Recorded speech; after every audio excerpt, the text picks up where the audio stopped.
เดี๋ยวนี้มาฮอดค่อยบ้านหน้าสิไปมื้อนี้สิไปเกี่ยวดงเห็นไปบ่อเห็นแก้วสะขึ้นสีทำช่องสีเทาแล้วผู้รักน้ำวิวหาวสวรรค์150 ลักที่ได้อยู่อันนี้สิขึ้นค่อยบ้านหน้ามาหับค่อยบ้านหน้าค่อยบ้านหน้าโอ้ลมหนาวจะฮอดลงสิมัง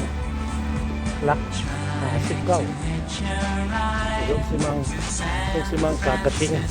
ทางสวนลังเขตไปต่อ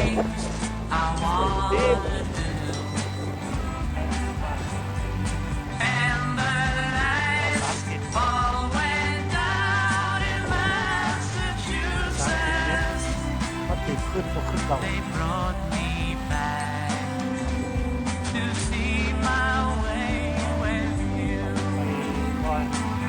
ไปหาผ่อนกับทั้งแยกโมนิเก่า6 โมงต่อหักเพราะหอดทั้งแยกโมนิเก่าคันซื้อไปเลยเป็นเมืองดงเห็นอีก7 ลักคันซื้อเลยเข้าไปทั้งนี้ไปทั้งนี้อีก10 ลักฮอดบ่อหินเก่าอีก20 ลักฮอดเมื่อบ้านจะขึ้นอากาศดีมันมีพิเศษได้อย่างที่แห้งที่มันต้องอยู่7 โมงยัน10มาฮอดบ่อหินเก่าบ่อหินเก่าวันนี้ไปสักขึ้นวัน10 ลัก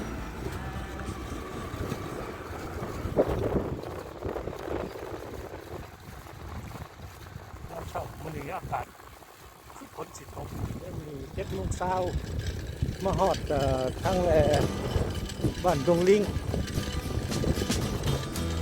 ธรรมศาสตร์ขนาดเลย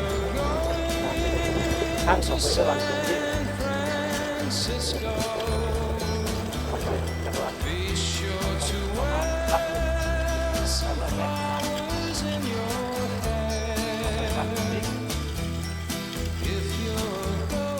ไปสักขึ้น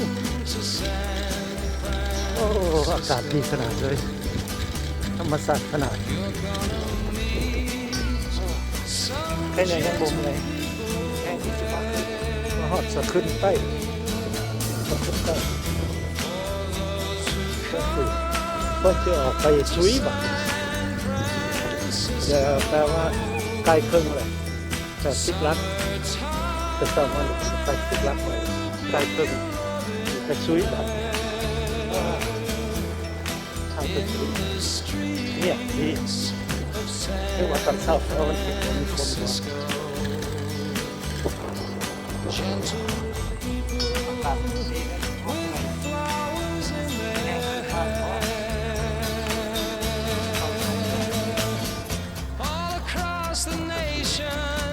ทางเขาเรียกได้ให้ได้ครับเป็นของเราก็เป็น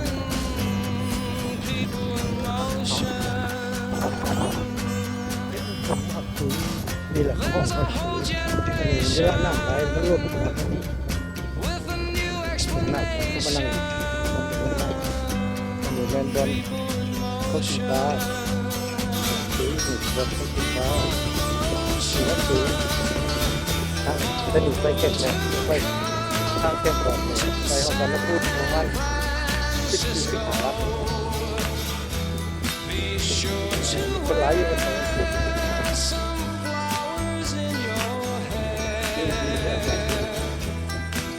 ยามหลังไอ้ลูกแต่ท่านเขาได้คนมหาบ้านคำเข่าต่อที่ท้องบ้านคำเข่าคนเขียนคนร้ายอยู่ในบ้านคำเข่า วันพิษวันต่อเลยต่อวันที่ท้องที่ท้อง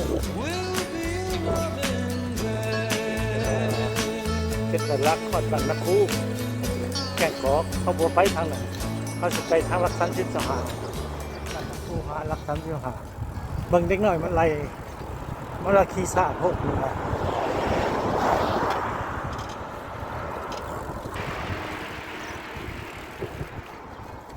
เมื่อย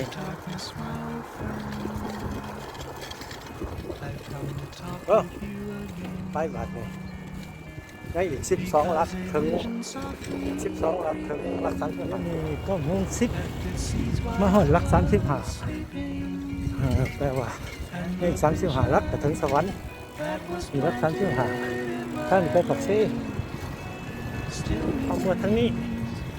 สวรรค์เป็นทางใหม่แข่งทางสิแข่งทางใหม่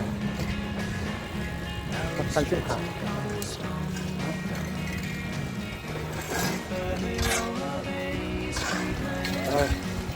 มาเลย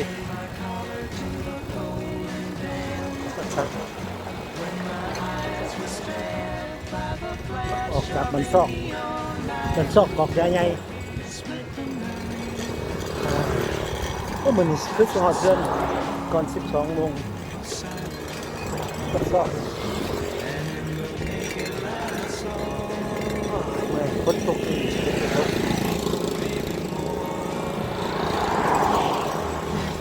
โมง 45มาฮอดโรงเรียนเสียง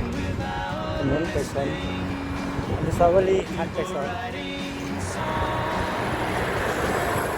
นี่ประมาณ5 ลักเพื่อน5 ลัก6 ลักนี่อนุสาวรีย์ทันไปสอนอยู่ออกว่าการอยู่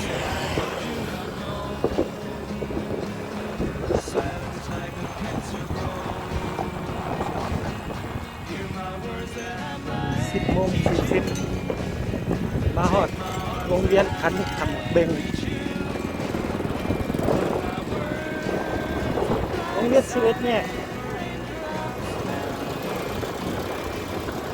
อีก2 ลักฮอดเดือน